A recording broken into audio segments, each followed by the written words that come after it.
ಸ್ನೇಹಿತರೆ, Kishore Rachaiah empower talk ಅಂತ.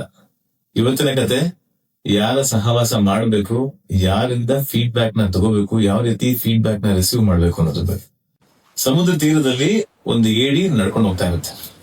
ತುಂಬಾ ಅದ್ಭುತವಾಗಿ ನೋಡೋಕೆ ತುಂಬಾ ಚೆನ್ನಾಗಿರುತ್ತೆ. ಅದಕ್ಕೆಲ್ಲೋ ಒಂದ್ ಕಡೆ ಪ್ರೈಡ್ ಮೂಮೆಂಟ್. ಯಾಕೆಂದ್ರೆ ನಡ್ಕೊಂಡು ಬರ್ತಾ ಬರ್ತಾ ಬರ್ತಾ ಸಾಲಾಗಿರೋ ಒಂದು ದೊಡ್ಡ ಲೈನ್ ನ ಕ್ರಿಯೇಟ್ ಮಾಡಿರುತ್ತೆ.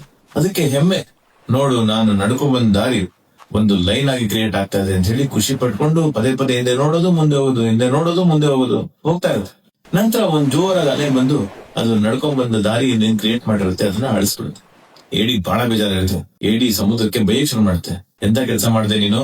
ನಾನು ನೀನು ಎಂತ ಕ್ಲೋಸ್ ಫ್ರೆಂಡ್ಸ್, ನಿನ್ನ ಮಡಿಲಲ್ಲೇ ಇರ್ತೀನಿ ನಾನು ಯಾವಾಗ್ಲೂ. ನೀನ್ ನನ್ನ ದಾರಿನೇ ಅಳಿಸ್ಬಿಟ್ಟಲ್ಲ ನೀನು. ನಾನ್ ಚೆನ್ನಾಗಿರೋದು ನಿನ್ನ ನೋಡಕ್ಕಾಗಲ್ವಾ? ನನ್ ಮೇಲೆ ಅಸೂಯೆ ಪಡ್ತೀಯಾ ಅಂತ ಬೈಕ್ ಶುರು ಅಂತ.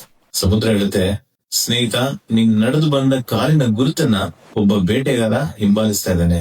ಆ ಗುರುತನ್ನ ಹಿಡ್ಕೊಂಡು ನಿನ್ನನ್ನ ಎಲ್ಲಿ ಹಿಡ್ಕೊಂಡು ಹೋಗ್ಬಿಡ್ತಾನೋ ಅನ್ನೋ ಭಯಕ್ಕೆ ಆ ಗುರುತನ್ನ ನಾನು ಅಳಿಸಾಕ್ತೀನಿ ಅಂತ ಹೇಳುತ್ತೆ. ಹಾಗಾಗಿ ಸ್ನೇಹಿತರೆ, ಸಾಕಷ್ಟು ಬಾರಿ ನಮ್ಗೆ ಸಾಕಷ್ಟು ಜನ ಫೀಡ್ಬ್ಯಾಕ್ ನ ಕೊಡ್ತಾ ಇರ್ತಾರೆ. ನಾವೇನ್ ಅನ್ಕೋತೀವಿ, ಇವ್ ನನ್ನ ಬೆಳವಣಿಗೆಯನ್ನ ನೋಡಕ್ಕಾಗದೆ ಅಸೂಯೆ ಪಟ್ಕೊಂಡು ನನ್ಗೆ ಫೀಡ್ಬ್ಯಾಕ್ ಕೊಡ್ತಾ ಇದ್ದಾನೆ, ಹಾಗಾಗಿ ನಾನು ಇವನ್ನ ದೂರನೇ ಇಡಬೇಕು ಅಂತ ಹೇಳಿ ನಾವು ಒಳ್ಳೆ ಫೀಡ್ಬ್ಯಾಕ್ ಕೊಟ್ಟವ್ರನ್ನು ಕೂಡ ದೂರ ಇಟ್ಬಿಡ್ತೀವಿ.